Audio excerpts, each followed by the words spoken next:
Hey everyone, it looks like we have GMR to ourselves today. I guess it's way too hot for the bicyclists and the hikers, and GMR is closed to the cars, so Marty says. So that means GMR is all ours! Yay! Except, oh, there's Ron sneaking up on me. What you got? Garbage. Ew! Gross! Why are you putting your garbage over here? I put it over there. Oh, you didn't take a wheel? You're like walking like a peasant? It's great to walk.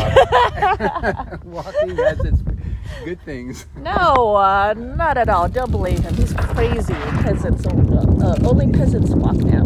We royalty, ride on wheels. Anyways, looking forward to this ride.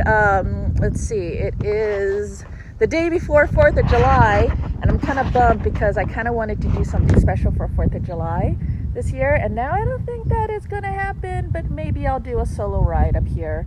I don't know. I kind of want to do something. Ooh, fancy car! Yay! I have a thing about fancy cars. Not that I'd ever want to own. Maybe that's why, because I know I'd never own one. But, so I just like looking at them. They're nice to look at. Anyways, thanks for joining me. I will talk to you guys later, and happy 4th of July if I don't talk to you then. Bye.